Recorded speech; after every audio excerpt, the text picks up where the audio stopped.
Hello and welcome. My name is Sarah Lane, and I am the Farm to School and Early Childhood Education Program Coordinator at the Arkansas Department of Agriculture. I'm so excited to kick off our first ever Farm to School Connections event that's hosted by the Arkansas Department of Agriculture and the University of Arkansas System Division of Agriculture. At this time, I'm going to pass it over to our two co-hosts, Julia Fryer and Rip Weaver, to introduce themselves as well. So we do education and outreach on produce safety, as well as work with our local food system, trying to build that up and make connections for farmers in different ways like this Farm to School program. So we'll chat more later, and I will pass it over to Rip to introduce himself. Thanks, Julia. Welcome, everybody. I'm Rip Weaver, also work with the local regional safe foods team at the Cooperative Extension Service. I'm glad to see so many folks on this call today.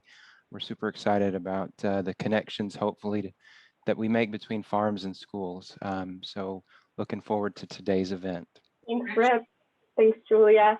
So glad to be hosting with you.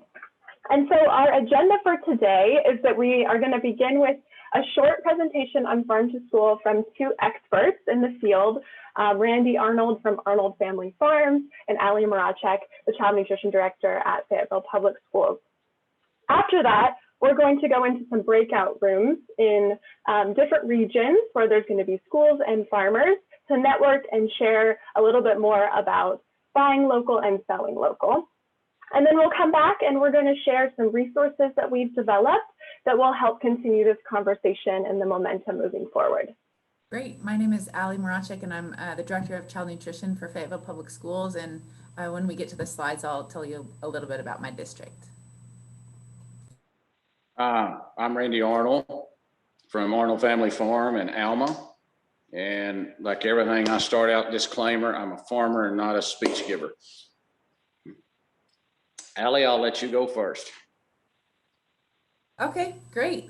Well, as many of you know, Fayetteville is in Northwest Arkansas, just off the 49 corridor. And we're surrounded by a bounty of awesome local small farmers and a variety of produce. So we feel very lucky to have that environment around us. We have just over 10,000 students in our district, and on a normal year, we feed about 4,800 of them every day of our students. So I just wanted to give you a little of that context. We have all sorts of meal programs, and during COVID, we are doing a meal pack program. And in the summer, we were able to put some local produce into those meal packs for kids. I guess I'll just start with some of my key points that I wanted to make sure that you all got from us, kind of a few takeaways, and then Randy's going to share his, and then we'll talk a little bit about the micro purchasing, or the type of purchasing that most people will do when they're getting started with Farm to School. So my number one tip is to start small for big success. So that could look like, you know, a taste test in a school cafeteria once a semester, or maybe doing the Apple Crunch challenge during National Farm to School Month. So it doesn't have to be big, but it does help show success immediately so that you can gain partners and allies in growing your Farm to School program.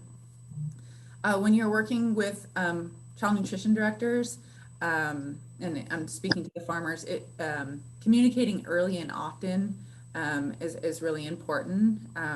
You know, letting child nutrition directors know when you're going to have your crops, and then following up with them closer to time, that before it's ready for harvest, so that they can be thinking about that for their menus and salad bars. I'd also say be clear with your needs and expectations up front. That's for child nutrition directors and farmers. Both parties can tell each other what they're looking for and what they need and what they expect up front, so that there's less confusion later on. And then I would say, this is kind of speaking to child nutrition directors, local produce can be a little bit more variable because it's not like a produce company where if they can't get it here, they just move a little further south in California and get it there and we're done with it. I mean, the variable weather and other factors can decide the success of a crop. And so That doesn't mean that you should be weary of farm to school. It just means to have a backup. So for example, if something happens to an apple crop, maybe have on hand in the schools or in your district warehouse some commodity applesauce, so that if an apple shipment doesn't come in, then you at least have some applesauce in the dry storage that you can immediately serve out and still meet the meal pattern. So those are kind of my takeaways, and I'll hand it over to Randy to talk about his takeaways and his farm. Hello again. My farm is north of Alma. We're a diversified farm. We have cow-calf operation, breeder hen operation, 20,000 eggs a day, 7 days a week. I got 5 acres of strawberries, and we have a store on our farm. How I got into the farm to school was approximately 7 years ago. Ann Jester from Boonville saw my ad in the paper, and she called me and wanted to buy the strawberries. And from that point on, I'm in 12 different school districts. And then when I met Allie, she helps me. I'll have child nutritionists talk to her if they're interested in getting in. And then anytime she asks me to do anything, I have to repay the favor, help her out since she helps me. I just got on the phone too, and started calling child nutritionists in the area at schools and started to educate them and try to sell to them. I sell strawberries, so my product is fresh and has to be consumed pretty quick. And like Allie's saying a while ago, communication is a must to know what the schools need, how they want it packaged, when they want it delivered, and where. And then they have to understand with us that when our product is going to be ripe. And with Fayetteville, we deliver on Monday mornings. Well, if it rains Sunday, we don't deliver on Monday mornings. So the child nutritionist has to work with us. Also, something else that we do on our farm is we have U-Pick. We do have a field trip once a year where about 1,000 of the county youth, kindergarten, first grade, comes out to our farm. That's put on by the extension agent. And it's a great way to get the youth on the farm and educate them on where their food comes from and how it is grown. It's a huge success. Okay. Just a little on how to sell to the schools. I like to say, some schools don't take a lot, some will take more. It's not a one-time sale. It's usually a wholesale price deal. But with me and the strawberries, I planted more just because of that. But it helps me move a lot of strawberries in the middle of the season when I need to move them. And the youth get some local food. So back to you, Allie. Yeah, I really like what Randy said about communication and educating the consumer. So, when we were starting our business relationship, he was like, well, now, these aren't the strawberries that you get from your produce company. You don't just buy them and then put them in the walk-in and think about using them in a week or so. These are strawberries that you receive them and they really do need to be used immediately. So from a menu planner and a procurement standpoint, I wanted to buy just enough that I knew I could use in a day or two. And I wanted them to come in so that we could use them quickly. So they come into our warehouse and then our warehouse staff takes them out to the schools. But in smaller districts, it might be delivered directly to the kitchen if you just have a few schools. So, just enough to put on the salad bar once a week. And they're super fresh. They can be prepared immediately.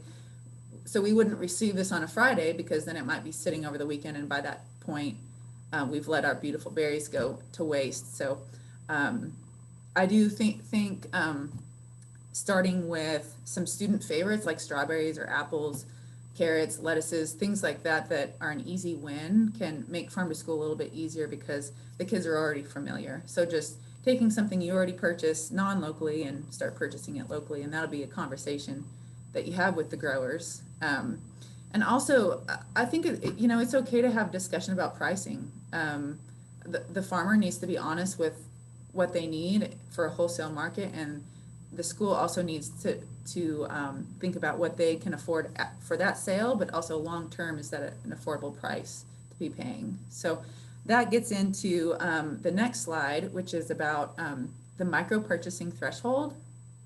So that is probably where most districts will start. We've been doing this for about, I can't remember now, I think it's 15 or 13 years. It started way before me, but we started with micro purchasing, which was basically, you have a conversation with a grower, you find the right product, you agree on a price, and then the child nutrition director buys it. And then you just keep that price and on hand, and you'll have it in your procurement records for your procurement review, but that's it. It's very simple. You don't even have to collect multiple price quotes at that point. It's such a small threshold that they allow us to do that in Arkansas. And the small purchasing threshold in Arkansas is $10,000 or less per grower, per vendor, per bid term, which for a school district is usually a year. So if you're thinking about your menu planning and your forecasting, and you think that you kind of plan ahead and think about how you would use it, and you're kind of getting an idea on price, if you think you would spend $10,000 or less with that grower in a school year, and that's all their products combined, whether it's lettuce, tomatoes, strawberries, you can use the micro purchasing threshold. It's a really nice entry point into farm to school, where you're not worrying about breaking any procurement rules or anything like that. The documentation is very simple, and that's where I would suggest that you start. How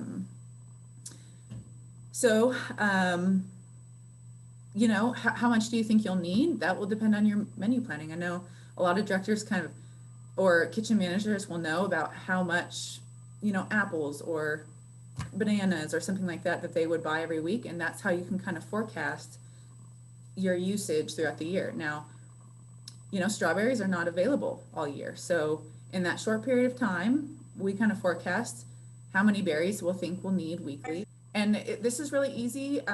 You can purchase from any grower you'd like to. And it doesn't matter on your definition of local, though naturally, because you're going to be growing or purchasing from Arkansas growers, it will be kind of a local product, and it'll be easy to decide that that's local because they're in your proximity. So it's not like you have to go get one from over here and compare all their prices. That's the next level of bidding that would be above the $10,000 threshold. So this is a nice, easy place to start. One thing to know is you just need to write down, keep documented in your procurement documents and in your inventory how much you purchased and for how much, and that's all you need for this threshold. One thing to know is that you can't break up the bid term to stay within that $10,000 or less per vendor per year. So if you're getting pretty close to that $10,000 mark, that means that you need to transition to the next threshold of bidding. But just by doing some proactive forecasting, you can kind of know that whether you can start with micro purchasing or go right into informal. But most of you will be starting with micro purchasing. And if you're nervous about that, just say, from this vendor, I'm going to buy $5,000 worth of product, and after that, I'll just stop to make sure that everything's safe and clear. And then the next growing season, you can start to think about what sort of bidding you'd like to do after that. And just make sure that you keep things on file. There's no need for a local definition in the micro purchasing threshold because you get to pick who you're buying from. And so you'll just naturally probably pick someone from Arkansas, or if you're near a border like us, maybe we do consider within 100 miles of our warehouse local. So, Oklahoma could be local to us.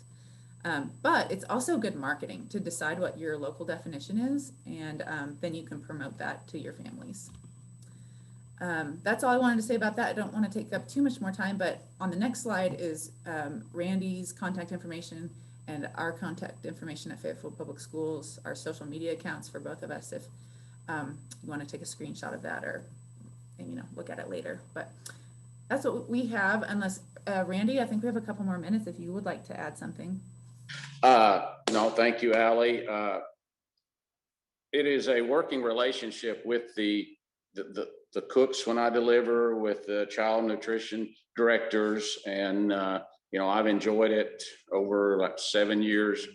You know, you do have to grow something unless Fedville buys during the summer and processes, but you have to grow something that's available during the school year.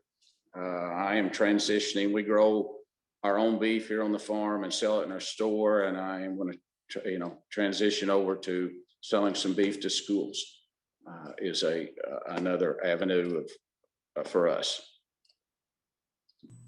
And beef is a really nice product because it's frozen, and so that gives schools a little more wiggle room to use it. So using frozen versus perishable, you just kind of have to figure out what's the best start for you. Thank you so much, Allie and Randy, for sharing about your experiences with Farm to School, some tips and tricks, what's worked for you, and how it's grown over the past few years. I think I might pause for a second to see if there were any questions for either of you before we moved into the breakout. So if there is a question or comment that's come to mind after these awesome presentations, you can type it in the chat or unmute yourself at this moment. This is Mr. Fair with Fair Aquaponic Power, LLC. I had a question for the gentleman, Mr. Randy. How do you let the school know or communicate with the nutrition director along those lines? Is it always in person, or do you have to call, or is it some type of indication or some type of automated system that you have set up on your form that automatically trigger these things or let the individual know? It's email. I usually send out some emails, and I'm old fashioned. I call, you know, and a lot of them will call me sometimes, you know, and when will the strawberries be ready? But my farm does not have a lot of the top computers and stuff. We're still kind of old fashioned. We make phone calls. And we'll send text. You did have an iPad you used the other day. Yeah, I'm on the iPad now, but that, you know, that's So I was just, that was my question for you and Miss Allie. When you stated about selling to the schools, I know it's a point of where we can donate to the schools. Is there something along those lines as well? If we wanted to do more for the schools, say for instance, if our threshold was just 10,000, could we say, for instance, we want to donate or claim a loss, but also be giving those produce to the school as well, even Absolutely. though they're not? Okay, Yeah, that's what I was donate. wanting to find out. If we're just capped off from with just selling to the schools. Yeah, you can donate if you'd like. Absolutely. We have, you know, open range to do that as long as it's food safe. There shouldn't be an issue. The other thing you could do is if the child nutrition director sees that you guys are getting close to that $10,000 mark, at that point, y'all could just do the next level of bidding, which is basically 3 bids and a buy. So they just collect 3 price quotes, and usually they'll take the lowest price, but not always. If there are reasons why they should take the next, you know, lowest bidder, then they can, as long as they can justify it. So just a little bit of like proactive watching the numbers, that you could stop there, do an informal bid, get your price quotes, and then just continue the purchasing relationship. Thank you. Thank you. Thank you so much for those awesome questions. Does anybody else have a question for Randy or Allie? Yeah, I have one for Allie. Allie, the retailers that I deal with always have spec sheets, like a PDF file they'll provide me with. It says all the things that they require, what their food audits requirements are, and all that. Do you have that same kind of thing that I could receive? I do have that. We reserve that for the formal bidding, Okay. And a little bit of the informal, which is like next level when you start to get into above $10,000, and then formal bidding is above 20,000. It's like $21,000. Okay, we'd like to move forward with that. So is that something you can send to me? Yeah, absolutely. And our bids for annual crops and meat products, we send we open the bid opportunity in November. Okay. We award it in December, and then purchasing starts in January. So One more question on it too, though. Is there like for the other program, is there a master list of the school systems of who buys what, who to reach out to? Does that exist? Or do you? Yeah, so we are starting a list because every year school districts are required to submit to us their total food budget and what they spend locally. And when a school buys something locally, I have that list and can share that out for places that have already bought local before. So I have that list. We don't currently have it on the website, but if you want to reach out to me, I can let you know some schools or help connect you with local farmers. Like either direction, I can be that point of contact. I'm so glad that you brought that up, the specifications and, outlining specifically what you want to purchase. For the micro purchasing threshold, which I mentioned earlier, none of that is required, but it is helpful so that you have the same understanding of the products that you want to purchase, but it's not required. It's required when you start to get into the more formalized bidding. Great. Thanks for those questions and comments as well. I've seen a few more in the chat box. So I'm following up with some of those. And we're going to have lots of time in the breakout rooms to ask more questions that come up. So I want to launch those right now. There are 5 breakout rooms based on regions. We did our best to organize everyone based on the city that they wrote on their registration report. So we have a South region, we have an East, we have a Central, a River Valley, and an Ozarks region. And there's going to be a facilitator in each breakout room that will help ask them questions of schools and questions of farmers. So our facilitators are Julia and Rip. We have Mark, we have Natasha and Karen. So I'm going to open those breakout rooms. Now, if you end up to be in the breakout room that is not the one you wanted to be in, and that's probably my bad with technology, you can leave the breakout room and come back to the main area, and I can put you into the correct breakout room that you want to be in. As well as a few others of you who registered really close to the deadline. I don't have you in a breakout room right yet, but give me just a second, I'll get you in the right one. All right, everyone, here we go. And one more time, thank you to Randy and Allie for that incredible presentation and for answering those questions. Welcome back if you're just joining back in. I think we're all back from the breakout rooms. Before we close out in the next few minutes, we wanted to share some incredible resources that we've created for you if you're a school or if you're a farmer about the next steps that you might want to take to continue this conversation. I'm going to share my screen and show you the first, which is a flow chart for child nutrition and schools. Includes my contact information as well as Rip and Julia's.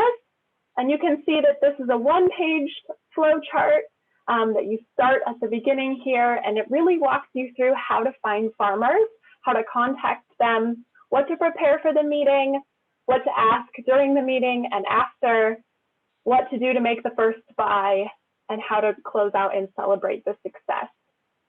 We have a very similar flow chart for farmers as well. Farmer one is in blue.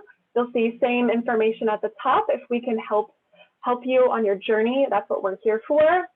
Again, lots of the same pieces, but now coming from the perspective as if you're a farmer or grower, what you need to do next to get connected to that local school district near you or childcare center or other learning environment, and how to make that first sale. We have one other resource, so I'm going to pass it to Julia Fryer to share that as well. All right, so we have another resource, and it is a farm food safety checklist. So this is really for our schools to use and also a guide for our farmers. But when the school comes out to do the farm visit, they can walk through and ask these questions to the farmer, looking at different practices to make sure that that food is safe and healthy for the kids. Foodborne illness would be the last thing we'd want to happen.